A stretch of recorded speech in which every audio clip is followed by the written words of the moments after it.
we're diving into the circuits and steel of Tesla's much anticipated We Robot event. That's right.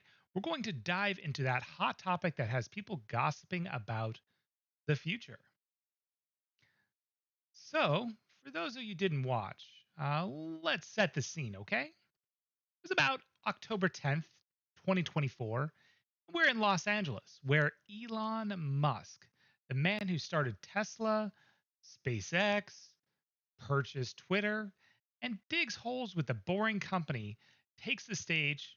Well, the event, We Robot. Sounds like a science fiction movie, right? But no, this is real life, and we're talking about the unveiling of Tesla's Robotaxi, or as some are calling it, the Cybercab. Imagine this, a vehicle straight out of a cyberpunk fantasy. All angles, and what would appear at glance stainless steel, looking like it could survive, I don't know, a trip to Mars and maybe back. But here's the kicker: no steering wheel, no pedals, just pure, unadulterated autonomy. Musk steps up and says, "Today, we're not just showing you a new vehicle, we're showing you the future of transportation." Now, Musk, in his classic style, starts painting this picture of a world where your car drops you off at work, then goes off to earn you money as a taxi. Imagine telling your car, "Hey, make me some cash while I work." And it does just that. But here's where it gets funny. Remember all those times Musk promised us full self driving? Well, he's at it again, unfortunately, but this time he's got hardware to show and not just promises. He's like that friend who keeps saying he'll start his diet next Monday, except this Monday actually arrived and it brought a robot taxi with it.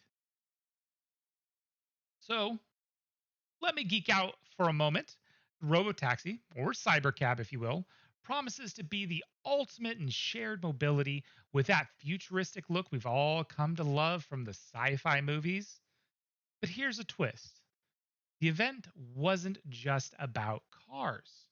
There were robots, actual robots, but plot twist, some of them functionality was like operated by humans. Now, keep in mind that this event was meant to be a peek behind the curtains of Tesla's vision of the future, where you would essentially walk around and experience much like Disneyland, but with a little magic.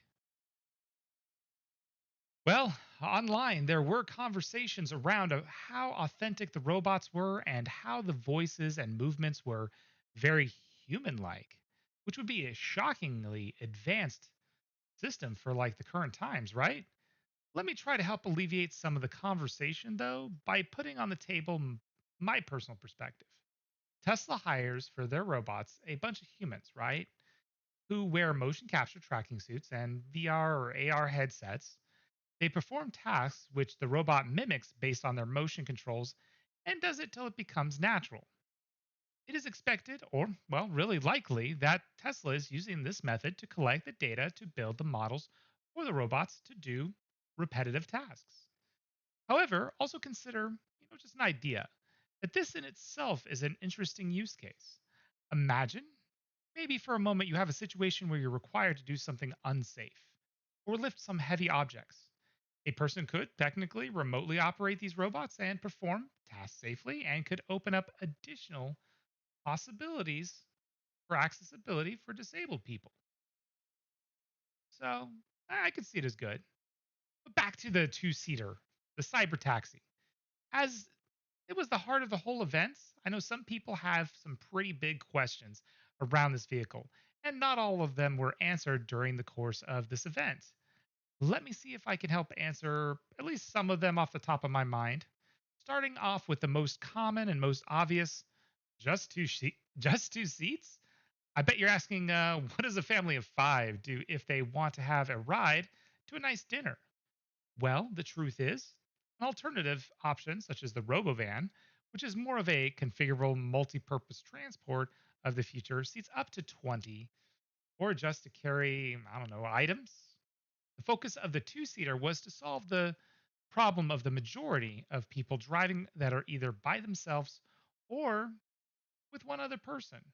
The goal for that vehicle was to handle a majority of the scenarios and maybe not every single use case. Also, you see the fancy back of the Cybercab where it slopes down? Yeah, that whole section is trunk space. I've seen a picture with it open, and it leaves plenty of space for transporting things such as groceries, birthday presents, or really whatever you need to transport. But let's talk about culture. And speaking of culture, naming the event We Robot after Asimov's laws, well, might be genius or a tattoo on the nose. It's like calling a space event to infinity and beyond and expecting us not to think of Buzz Lightyear. There is a shortage of mixed opinions on the internet about us flirting with the warnings of many sci fi movies when showing this peek behind the curtain, if you will. But there's no denying the prospect of the future. It does have people talking. Well, Musk's vision is for these vehicles and robots to be everywhere. But the real question is, will this resolve the overall challenges humans have today? And that is the traffic density. You've ever been to LA, you know about traffic and high volume cities or lane restrictions in rural locations where there's only two lanes. But either way, there you have it, folks. The We Robot event where the future was promised yet again, but this time with a bit more metal to back it up. We will see these robo taxis on the road soon. Or will it be another case of Elon time? Only time will tell, though, because you know how he is. But for now, let's enjoy the ride, or should I say, autonomous glide into the future. That's enough nerding out over some Tesla news. Thank you for tuning into the Concha Show. Remember, whether you're human or robot, drive safe, or in the case of this event, be driven safely. Until next time, keep dreaming, electric sheep, and good night.